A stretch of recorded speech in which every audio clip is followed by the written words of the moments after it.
So inshallah, for again, just as a refresher, we've done the Muslim Askar, so the protection Askar has been recited already.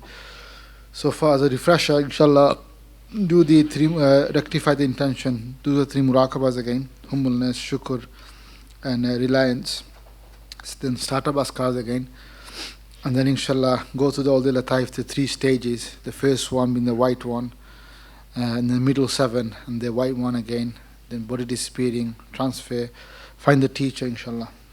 So spend about, I would say about no more than 15 minutes in lataif cleansing, inshallah. So do a short version, 2 to 3 minutes each. Then once you transfer, find the teacher, and then with the teacher, inshallah, Hadrat Sahab, wherever muqam you go to, be it in Fars Sharif, Baghdad Sharif, or for example Medina Sharif, Kaaba, wherever you find yourself, just trying to receive the blessing from there, and so on. And also specifically, if you get a chance, then also in that state, ask for any guidance personally to us, especially for guidance for the Ramadan which is coming. That what should we work towards? So that'll be like a specific spiritual guidance given to you. We all know our own self, what stage we're at, what our weaknesses, what's our strengths. So inshallah, with the teacher, whoever personality you meet, then seek guidance that what shall I aim for. So for example, it should be one or two specific objective or targets you should seek guidance for, that inshallah can work towards, be it spiritual level or otherwise. Then ask for it, inshallah, and you should get guidance from that. And then inshallah, after the session, we'll take a feedback as well. And it's also important that you relay back your experience to the teacher, other sabo, our ustaz here, and get a clarification, because it is important to do so that one does not get a wrong interpretation as well. So like I was mentioning, Ustad Kais is here, and so you can ask him afterwards as well if needs be. Or you can post it on the WhatsApp group which we have, the Ibreeze Ascension UK. You can post it there. As well as inshallah, we'll try to take some feedback until Salatul Isha. Is that 10 o'clock, is it? Okay, so inshallah, 15 minutes is still too long for now, but at least maximum what should take is about 15 minutes. Then transfer, and the rest of the times go through your journey, like for example, Fars Sharif with the teacher, then other muqams, then Baghdad Sharif, then Medina Sharif as well, on the way to Abu Sharif if you can go to Abu Sharif as well, and then from Medina Sharif, then Kaaba Sharif, then obviously go inside the Kaaba if you are traveling, then from there the Bayt al-Maqdis, Masjid Aqsa, and then beyond, inshallah. So wherever then you find yourself, you're paused or you're stationed, whichever muqam, then at that moment, inshallah, seek any guidance, specifically for guidance for this month of Ramadan, which is personalized to you. You know what you need to work on, what what you need to improve upon, and the Mashaykh inshallah will give you that guidance and advice, inshallah. And then you can relay back to the ustads and teachers, and then take it from there, inshallah.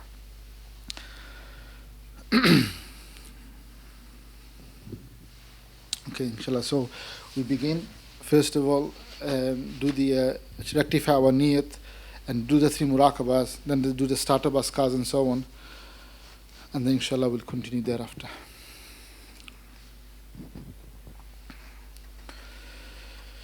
Bismillahir Rahmanir Rahim. Astaghfirullah wa atubu ilayk. Astaghfirullah wa atubu ilayk. Astaghfirullah wa atubu ilayk. Allahumma salli ala Sayyidina Muhammad wa ala alihi wa ashabihi wa sallam. Allahumma salli ala Sayyidina Muhammad wa ala alihi wa ashabihi wa sallam. اللهم صل على سيدنا محمد وعلى آله وأصحابه وسلم. السلام عليك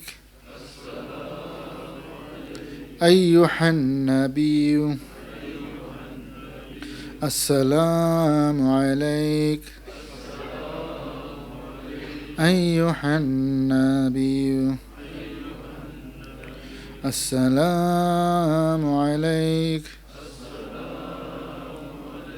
أيها النبي ورحمة الله وبركاته. السلام علينا وعلى عباد الله الصالحين.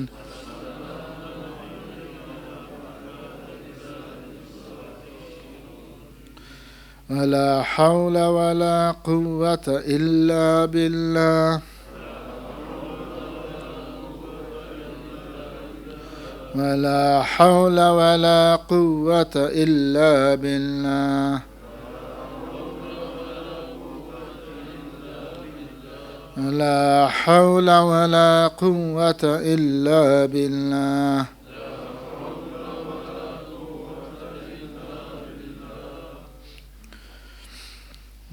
بسم الله.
صل على سيدنا ومولانا محمد وعلى آله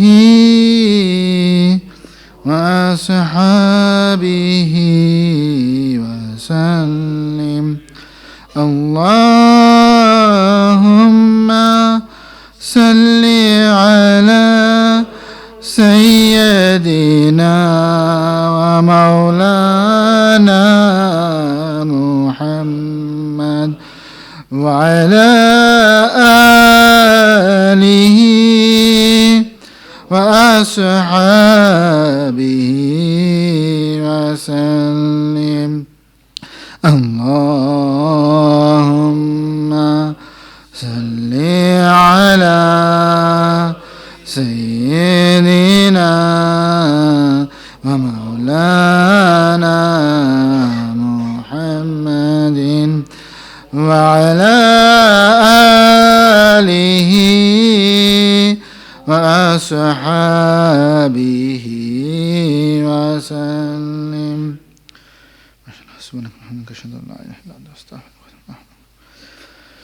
Inshallah. So inshallah you can open your eyes, inshallah. Relax. So we go about maybe 5-10 minutes before the azan. So inshallah, Brother Abid or someone, inshallah, if you have the mic, see if you want any questions or anything to relate, any experiences, any specific guidance, or any difficulties as well, please do mention. As I was reading out the 3 objectives of this gathering earlier, which is on the poster, by the way, I was reading from that about the purpose of why we should be coming in this, apart from being an instruction of the teacher, Hadrat Sahib, is that if there's any mistakes or anything someone is struggling with, then he can also relate as well, inshallah. Just start from the right. I think there's not much time, and just go around, inshallah.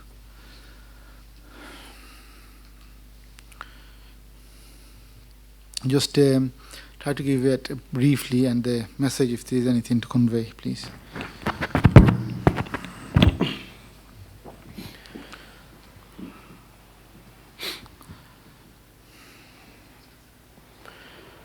أعوذ بالله من الشيطان الرجيم بسم الله الرحمن الرحيم. Just some nasiha from Sayyidina Abdul Aziz Dabbagh today. It's mentioned that there cannot be a more greater living example than in your teacher and your master Shaykh Ahmad Dabbagh. Now they are blessing us with their physical presence, but sooner or later this great blessing you are bestowed with will come to a tragic end. For many of you who have neglected them in their lifetime, then this will be your end. Have they not shown you how to love a teacher without their physical presence? Look at the example of their love for Sayyidina Abdul Aziz Dabbagh, rahimahullah. Your master has shown you how to be in the presence and attain the love of your mashayikh, both physically and spiritually, regardless of the physical presence. Another example can be expressed to the people.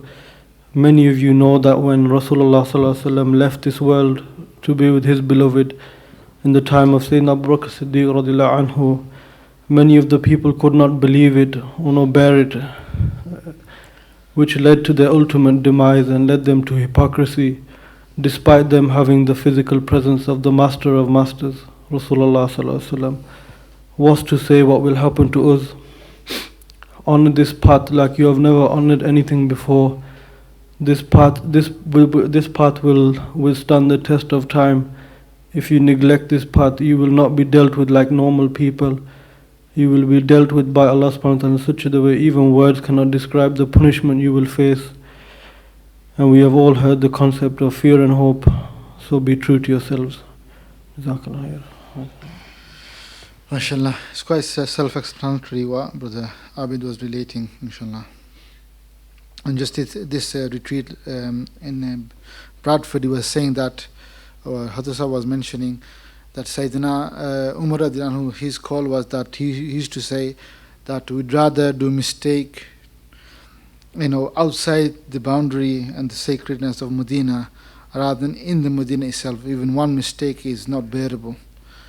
So with every responsibility, as we yourselves know, the consequence is grave and great as well. So Alhamdulillah, we've been blessed with the teaching of the path to Allah subhanahu wa ta'ala and the spirituality and the special meeting in the realm of the unseen. So we should really appreciate and give back. Give back by meaning being steadfast on it, number one, and then to convey to others as well. So other people also benefit, other people also taste, and they also change their life as a result, inshallah. MashaAllah. So it's quite self-explanatory what you have mentioned about valuing the teacher, what they've been giving in their presence and their absence. Because remember, nothing is taken for granted in life, not even Iman. So we should appreciate and thank Allah subhanahu wa ta'ala, because when you thank and appreciate Allah subhanahu wa ta'ala, then He increases it in even more, inshallah. Next person.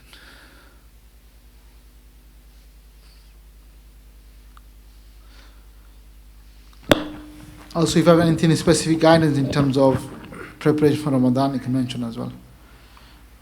Assalamu alaikum. Wa alaikum assalam wa rahmatullah. I was told by Hazrat Saab that this Ramadan build my iman to such a level that it's very high. Okay, mashallah. So mashallah, it's a very, very beautiful thing. Yes, Iman is something we always work on. The yaqeen can increase and the strength of Iman. And for any specific plan of action, just see one of the ustads after the namaz, and then they'll tell you what to do. There are practically how you can do that. They'll teach you, show you the different levels of taqwa and how this helps to increase your Iman as well. So with their consultation, you can begin, and that'll be your plan of action for this Ramadan coming. You can begin before Ramadan, in fact, so that when Ramadan starts, then you know what you're doing as well, inshallah. Okay, so see after one of those ustads, inshallah. Next person.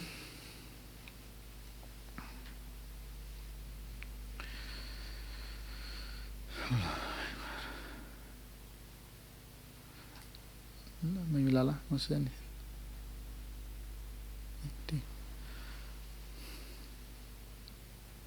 So just carry on, because we'll wrap up in about a few minutes anyway. Maybe one last person if we finish. And also, like I said, if you want to mention afterwards, you can do so, or in the WhatsApp group as well, where all the ustads are there. Hazrat Sahib is there in the group. Being next to the speaker, move ahead, move away from it.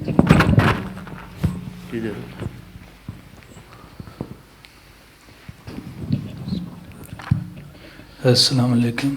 Wa alaikum assalam. Can I just mention a difficulty that, whilst before Maghrib, during the Lataifs, halfway through the Lataifs, I couldn't concentrate anymore because I know I shouldn't say this, but it keeps coming in my thoughts, like, the word imagination. I could picture myself, in a different place, but I was doing the Lataifs, and I thought to myself that, I'll go with the imagination, whatever I can picturize.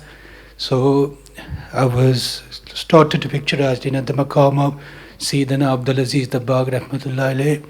Then I continued with that, and then after a bit, I don't know where I was, and I started to do just some zikr of Allah, la zikr of Ya Hay, and I couldn't remember where I was, but I couldn't do the Lataifs. You could not No, I couldn't do the Lataifs. Instead of the Lataifs, I was doing something else. And do you remember what you were doing? I was just like, in the maqam of Sayyidina Abdul Aziz Dabbagh. Then after some time, we were just like in the state of like sleep, but like doing the zikr of Ya Hay. And during the MURAQBA that we just done now, I could do the Lataifs, and after the Lataifs, I just like picturize, visualize. At the beginning, I could imagine, I shouldn't Like I was with Hazrat Sahab on, like we were going on top of a mountain, and then after that I was in and out. I could picturize different things, and it's just that thing that, you know, that imagination. I think to myself, is imagination. Then I know I shouldn't say this, but it's just. So yeah, mashallah, I think alhamdulillah, you have had a spiritual experience, but for you to just to settle your mind, you know, there's a hadith saying that when Ibn Adam, son of Adam, commits a mistake, sin, a black spot appears in the heart. Have you ever seen the black spot appearing in the heart? But you do believe in that, right? And what you meant to do is stop doing the sin so that the heart is not affected, heart gets darkened. So spiritually, someone can see that's happening as well. But we believe in it, it exists because it's a hadith as well. Likewise, positive things also happen. Like you've been learning in the retreats, how you transfer and so on. And there are different levels. One is just a thought level, one is imagination level.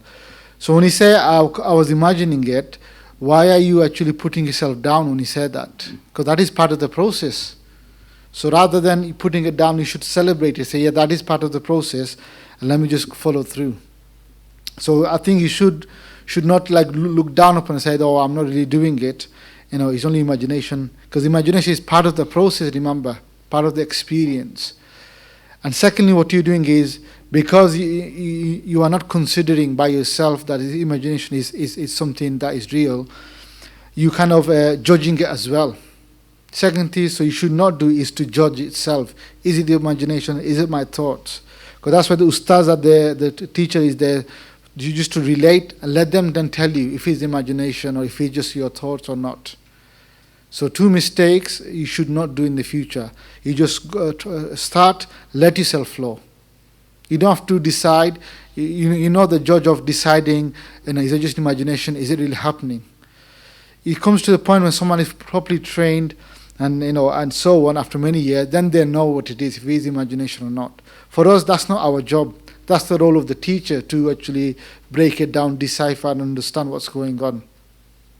Our responsibility is simply follow the instruction and go with the flow. So once you understand that point, then you don't have to come into this mental turmoil. Is it this is happening? Is that not happening? And so on. So then you become clear. And secondly, maybe you are, Allah knows better, but I think you should practice it more regularly now. Maybe every second day. Because the indication is that when you first did it, you were struggling with the lataif. But then once you done first cycle and you done the second cycle after Maghrib, you were able to follow. So it's not that you had a rest or anything else. We carried on one after another. So it shows that once you do more regularly, believe in Allah subhanahu wa ta'ala, rely on Him, trust in the teacher, and carry on. Don't start to think that decide for yourself. So don't be a judge, a jury, and executioner. Yeah, let the teacher do their job. You just do your part. You're the expert witness. So you just witness in the court. So that's what you should do. And there's an indication that, mashallah, you have traveled. Although your mind kind of interfered, you brought yourself back. But like you said, you saw yourself in Fars Sharif. Because I've not mentioned anything, in the experience. It wasn't guided. And then you went to other places, mountains and so on. So that shows, you have capability, you can go through, but you held yourself back rather than, things happened. And secondly, as you were saying, that although you go into like a state of unconsciousness, but you're still maintaining your dhikr. So that's an indication that it wasn't sleep. You didn't go to deep sleep or anything. In fact, your journey has taken place, the spiritual journey, the journey of the spirit, the ruh. But your mind and yourself could not recognize or understand that journey. It was almost like numb. You were not feeling what's going on, but things were happening. You just start, inshallah, once you become more used to it, then your body starts to, or your mind starts to understand what's going on. And you don't have to worry about is it imagination, is it spiritual experience. It just happens naturally as well. So one thing you should do, you should have confidence in what you're doing. Don't be in 2 minds, is this happening, is this true or not? Because you know for a fact that this has come from the mashayikh and the teacher, they've taught us directly many times. So what I'm doing is truth and haqq. It's a matter of me following the instruction, not to worry about anything else. As soon as you bring your own thoughts, your own analysis, you analyze things, you criticizing things, and looking in that from that point of view, that's why you block yourself. So it's more like a self-inflicting rather than anything else. And coming in and out of consciousness is only natural. Also, inshallah, if you become more steadfast on your personal amal daily or every other day, then you will see this is becoming better. Because the evidence is that straight away, because in the gathering of blessing of our pious brothers and the mashayikh present, that you can see that you've improved straight away within that space of 1 hour. And remember, sometimes spiritual journey happens not because of my own capability as such, but despite my struggles and my weaknesses and not keeping up with the sheets, tick sheets, and then the mind stage, due to the blessing of the mashayikh, they take you with their borrowed light, they take you along. So for example, you do witness some things, although you know you're struggling yourself, that's an indication that you get extra help from the mashayikh to travel and traverse. And that's what's happened here. So also review your purification course and the mind stage as well with Ustad, how that's going, as well as inshallah practice those in your own time, once a day or at least once every 2 days. Because once you do that regularly and matching it with your purification course, the journey that you've been doing, or refreshing that, especially when month of Ramadan is coming, have a name, speak to, like I said, Ustad, that's a key thing as well. Do a review with them, and then you see how you progress and improve, inshallah, as well. Is that clear about the imagination part? Yeah? So from now on, do not worry about it. Just say that I have reference point where I can relate to, i.e. our teacher. They will explain to you what's happening. Then why do you have to worry about it? Yeah? Very easy, simple thing to remember, inshallah. Okay, Jazakallah. We'll finish for Salatul Isha now. Subhanaka Allahumma hamdika ashhadu an la ilaha illa anta astaghfiruka wa atubu ilaik. Assalamu alaikum wa rahmatullah.